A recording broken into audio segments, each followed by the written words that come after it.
Tonight's podcast will be run by JD Curry. Our guest tonight is Sheena and Jesse from the Sense and Stone Holistic Energy Shop. The shop is part of the Three Bricks Collective, which is located in the buildings that are still standing from the Livingston County Poorhouse. So, Sheena and Jesse, how did you guys find the site and what made you decide to start your business venture at this location?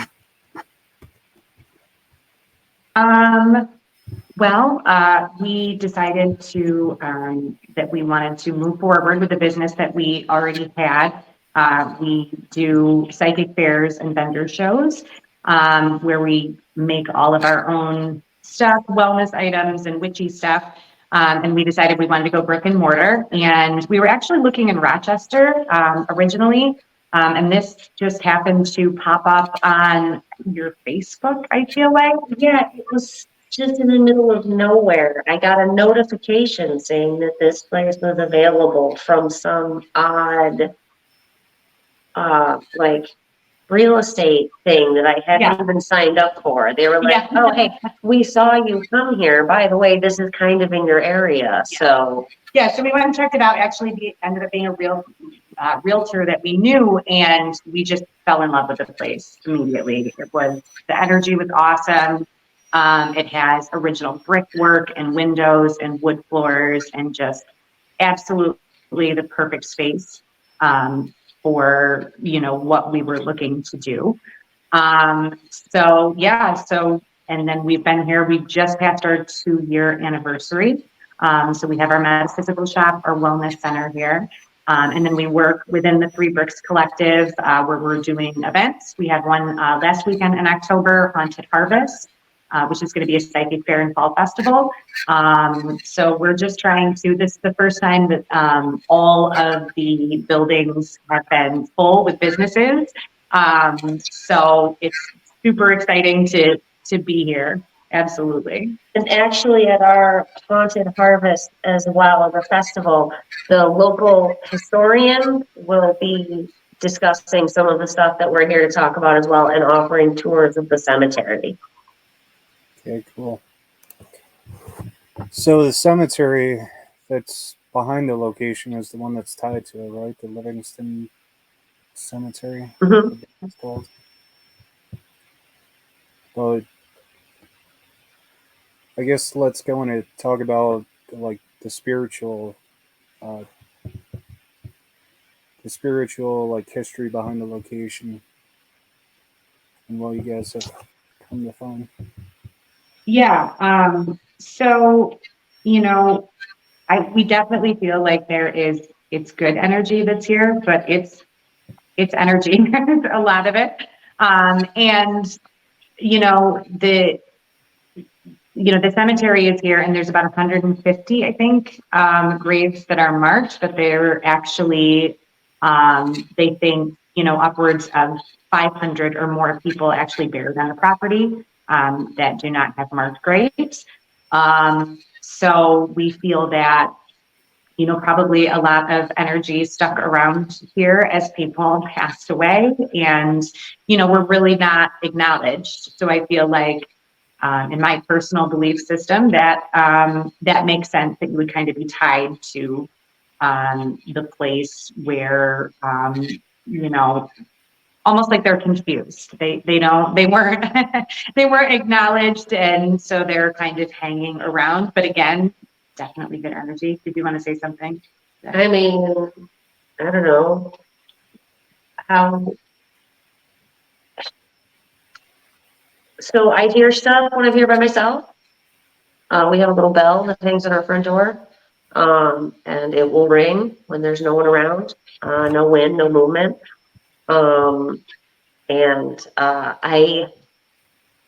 I hear laughter and I hear running. I get the impression of children. That's like my main personal experience because I'm here alone in the building every Monday all day. So I did a lot of weird stuff. Because I spend a lot of time here by myself. That's not all of it. There's a great sense of not being alone most of the time. like just like a palpable sense of community. And it's, obviously all of that is experiential. So Yeah, we can't bring the receipts for that. We did have another paranormal investigator who came in, and they actually got audio of children singing and laughing. They actually invited me to go down into the basement with them. And immediately, this is late at night, nobody's in the building. Everything is all locked up. I locked it behind me, keys in my pocket. And I'm down in the basement looking at my camera, looking to see that there's nothing going on, and I can hear footsteps. And I caught all of that on my camera. So nobody walking around, but definitely like catching those footsteps. So there has been, it's not just experiential, it's not just like a feeling. We actually, have seen some evidence of things. And then also on our cameras too, like, we get things where you can see lightning out the window, or there's car headlights or flies or whatever. And I mean, I'm very much an Occam's razor kind of person where I'm like, okay, let's go with the most, the thing that is the most, probable, I guess. And then we'll go from there. And there's just been so many things on the camera that we can't explain. There's been orbs, there's been shadows that there's nobody here. There's no lights. There's no reason. We can't explain it. And then also just sometimes we get motions detected and there's nothing. There's just. We get those weird radio. Yeah. It sounds like a radio, like an old timey, like 1940s radio transmission coming through, garbled speech, the static. There's no reason. Like through our camera. Through our Wi-Fi camera. There's no static. There's no reason. So definitely, yes, experiential things, but also, we've definitely caught things on camera and on audio that, we can't explain at this point, for certainly. And that's just in our building. I mean, the other buildings have other experiential things as well. Yeah. I was going to ask if your co-businesses in the location were getting activity. Oh, yeah. So the manager from Strange Design, Adam, he was telling us, he said to me one day that he was not a believer before he worked there. But there are just so many things, especially with their lights coming on, and they've had electricians in there, and there's nothing wrong with the electricity. And then these, the fourth story lights where nobody is up there. Nobody should be up there. Nobody's been up there. Yeah. And it's you have to walk up 5 flights of stairs. Like it's nobody can sneak up there quickly. And all of a sudden these lights are on. And then it's the whole 4th floor. Mm-hmm. And I know that he's heard things, and I don't want to speak for him. I don't remember exactly, but definitely heard things when he's in the building alone and everything is locked up. Jenny, who owns the salon, used to own the bed and breakfast next door. Their dog wouldn't stay there. The kids wouldn't stay there alone. Again, I don't want to speak for her, but she has definitely experienced things over at the Oak Valley B&B. Locked doors, unlocked doors. Lights again, when they're alone, lights, sound. Steps, crying. Yeah. And the dog was afraid, which is never a good thing. Yeah.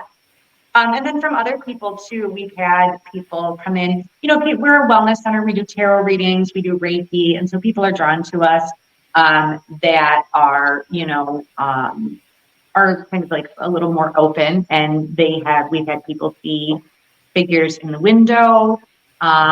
We've had people say that, come in for a Reiki session and say that the ghost came and gave them a message, basically. We've had other people kind of verify these things for us as well. And like I said, I'm very much an Occam's razor kind of person. But there are so many things when, again, I also sit in the building alone, and there's nobody here, and there's footsteps. There's nobody here. It's just me. Everything's locked up. And it's footsteps, it's voices, it's music, it's whole conversations. Yeah. Yeah. And you're like, wait, who's out there? Is there somebody? No. Yeah. Yeah. There's nobody anywhere. Yeah. Yeah. It does seem to be So positive, though. it's Because those types of environments usually not always be the best of conditions for the poorhouses. yeah. Well, I feel like so when we first came here, we had that concern, and we you know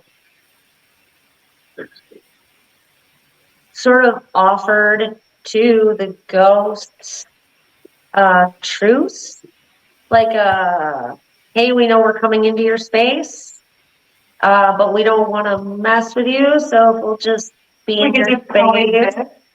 That would be cool. That was the energy we brought in. I mean, we didn't actually say these words, but that was the energy. Like, we can coexist as long as nobody is trying to. And everything has been positive.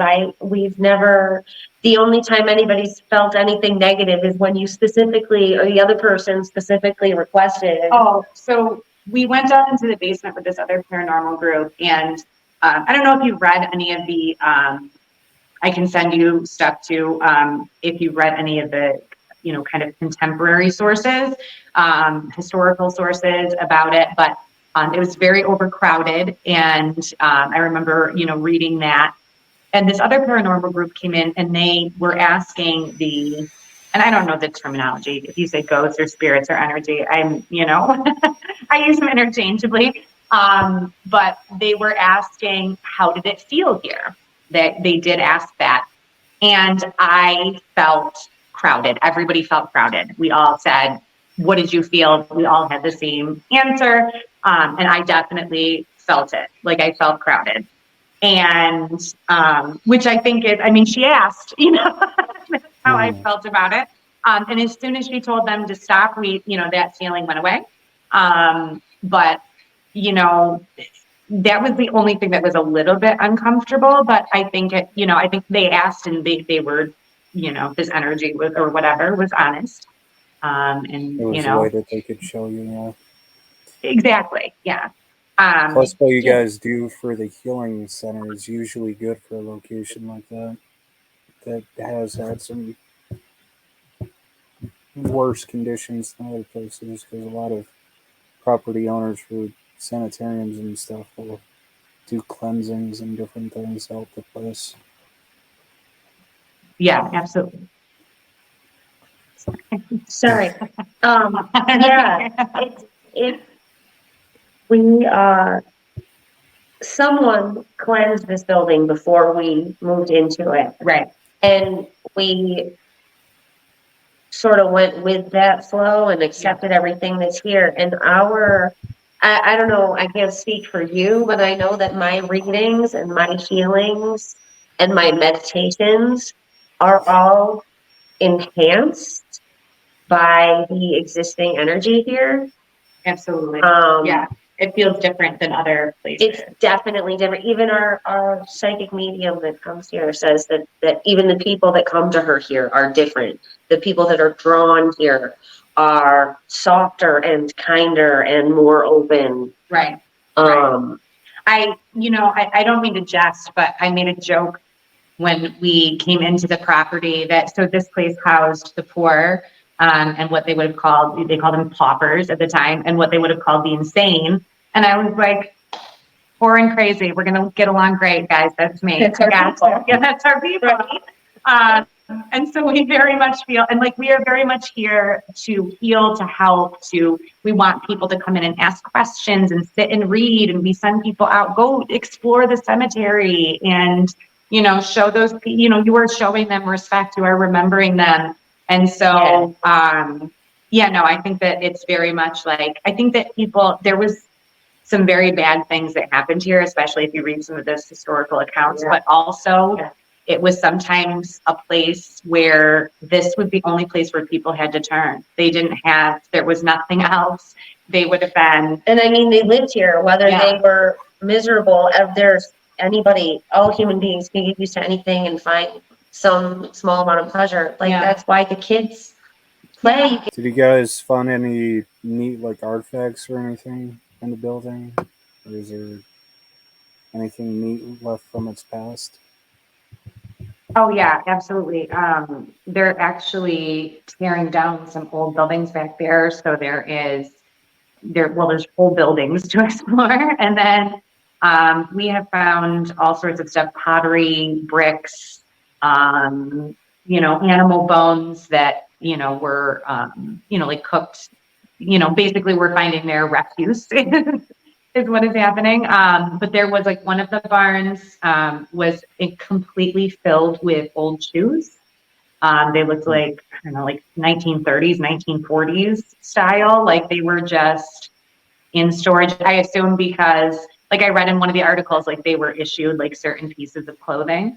So there's definitely, and it was a working farm, so there's all the barns for hay and for livestock and all of that stuff. What else have we found? I mean, there were shackles in the basement of the bed and breakfast when Jenny was there.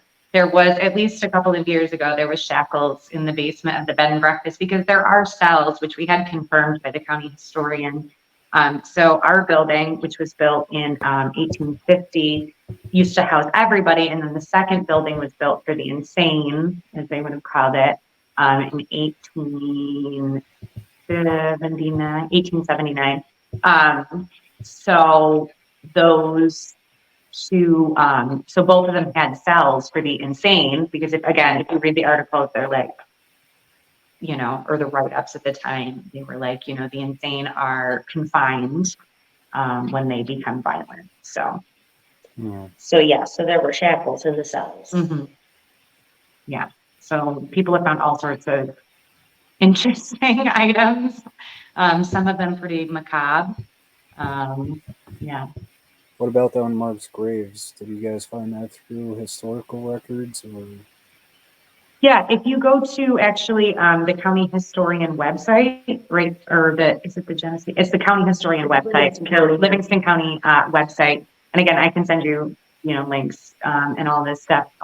But they're starting to go through and they have figured out which of the marked graves belongs to whom and are putting names to those numbers, and they're continuing to do it.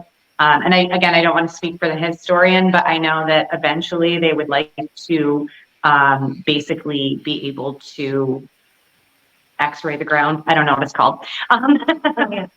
But do like a scan and find out how many people are actually buried here, because I'm pretty sure there's people all the way up to Walmart. Like there's people underneath. And there are also, the first building was actually built across the street in 1829. And that one, they moved all the markers for the graves, but they didn't move any of the graves. So there's just unmarked graves across the street too, across 20A. Yeah, I was going to ask you what your guys' favorite piece of the history that you learned about the location was. Or story you guys learned about? One thing that's really interesting that I found, and it's sad, but it